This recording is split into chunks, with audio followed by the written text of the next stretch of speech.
Bonjour à tous, ravi de vous retrouver pour ce 180 minutes info week-end. Comme d'habitude, nous sommes ensemble pendant 3 heures. On va décrypter, analyser l'actualité et avec moi pour m'accompagner, Benjamin Camboulive. Bonjour. Bonjour. Porte-parole d'Alternative Police CADT. Alors Benjamin Camboulive, quand on écoute donc Fabien Roussel, le problème des images qu'on a vues samedi soir, ce ne sont pas les casseurs, ce ne sont pas ceux qui s'en prennent aux forces de l'ordre, c'est Bruno Retailleau.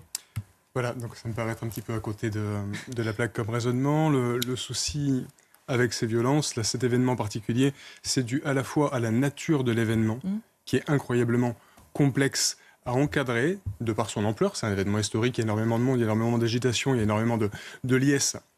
Donc ça vous crée un mouvement de foule, et c'est particulièrement difficile pour la police que d'intervenir dans une foule. Donc vous êtes même, en cas d'exaction, en cas de violences qui sont uniquement matérielles, bien souvent contraints d'attendre que les choses se tassent avant d'intervenir. Donc vous aurez ces scènes très choquantes, de vitrines qui sont brisées, de magasins qui sont pillés, de mobilier urbain qui est dégradé, en sachant très bien que pour le volet des biens privés, les assurances ne vont pas tout couvrir, et pour le volet des biens publics, c'est vous et moi, tous les contribuables, qui allons devoir payer pour cela. Donc ça tient à la nature de l'événement, et ça tient aussi à la personnalité des auteurs, avec toujours les mêmes personnes qu'on le retrouve. On les retrouve là parce qu'il y a beaucoup de monde, donc l'occasion fait le larron, on peut venir faire la fête en cassant tout, en agressant, et vous allez retrouver, tant qu'il n'y aura pas de réponse, de sanctions pénales à ces attitudes, eh bien les mêmes profils pour le 14 juillet, pour le 1er mai, dès que l'occasion se présentera. Parce que le sentiment d'impunité, il engendre ce sentiment de toute puissance où on fait absolument n'importe quoi tant qu'il n'y aura pas un point de butée. On va parler de cette phrase polémique, celle du président de la République. Il est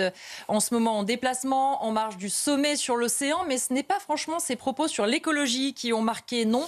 Selon le chef de l'État, certains seraient en train de nous laver le cerveau avec des faits divers. Alors Benjamin Camboulive, vous qui représentez les forces de l'ordre, finalement vous êtes en train de lutter contre des faits divers. Il n'y a pas besoin de vous solliciter autant puisque visiblement tout va plutôt pas mal, on est en train de nous laver le cerveau. Ouais, mais disons que là, il y a deux grands sujets qui sont abordés. Ce qu'il y a de certain, c'est que c'est pas en rejetant les questions qu'on peut y apporter des réponses de fond. Que ce soit sur l'immigration ou sur des faits divers, il y a des choses à dire. L'immigration, effectivement, on est débordé par le nombre. Tout simplement parce que nous avions une période où il n'y avait que des réfugiés qui étaient des personnes persécutées. Là, on pouvait, on va dire, gérer, c'est-à-dire amener à la fois logement social, formation. Quand vous rajoutez à cela les réfugiés climatiques et économiques, tout simplement, on ne peut pas. Le parc social immobilier d'urgence est complètement saturé. C'est-à-dire que pour les Français, il faut attendre 5, 6, 7 ans pour avoir un logement social. Donc forcément, pour ces personnes-là, ce n'est pas possible. Donc quand on n'est pas capable d'absorber, quand on n'est pas capable de bien intégrer, à ce moment-là, on ne peut pas transmettre les valeurs de la République et parfois, ils s'en écartent et certains tombent de la délinquance. Malheureusement, les chiffres, ils le traduisent très clairement. 8% d'étrangers en France, et il y en a 24,5% qui sont des détenus étrangers dans notre parc pénitentiaire en France.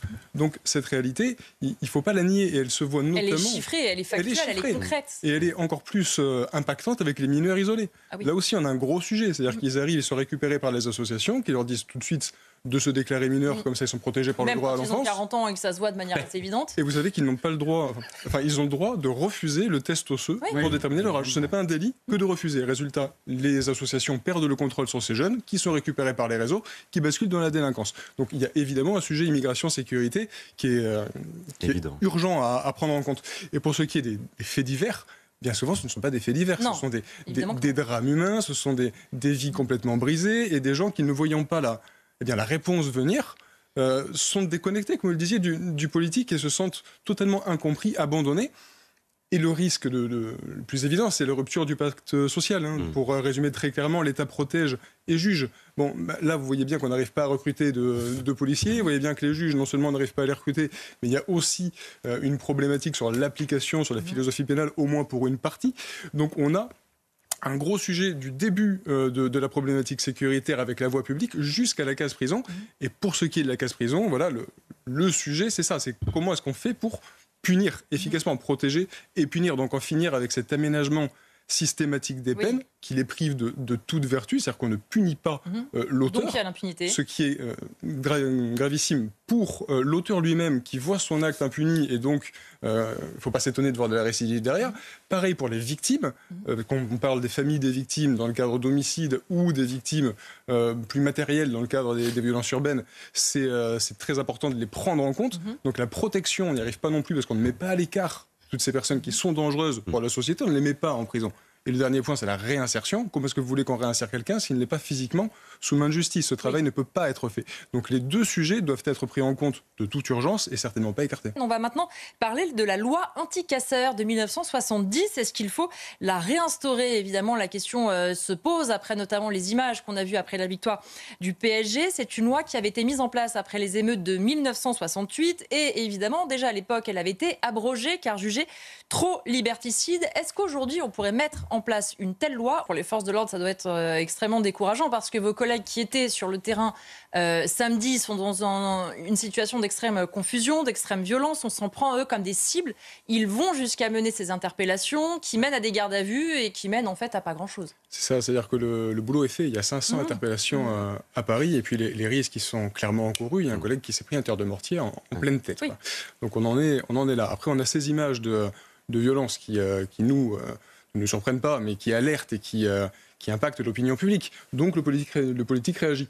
Le politique réagit en voulant amener une réponse. Donc là, c'est cette loi anti-casseurs qu'on ressort. Le principe, c'est d'introduire une notion de responsabilité collective. Parce qu'à chaque fois que nous, on les interpelle et puis qu'après, ils passent en justice, les faits ne sont pas assez caractérisés pour amener à des suites. Donc avec cette loi, ce principe-là, on se dit qu'on est censé pouvoir amener une réponse plus forte. Mais déjà, il faut que ça passe le Conseil constitutionnel, ce qui n'est pas certain au niveau des libertés individuelles. Et puis quand bien même ça passe, ça ne change rien à la surpopulation carcérale. C'est-à-dire que tous les mois, les magistrats reçoivent toujours un document où il y a marqué 130% de densité carcérale. Donc évidemment que ça influe sur la façon dont ils rendent la justice. C'est une évidence. Et le magistrat, lui, il est souverain de sa décision.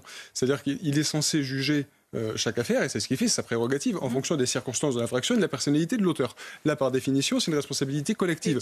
Donc, il ne va pas mettre bien lourd. Et s'il met moins d'1 an, la personne ne va pas en prison.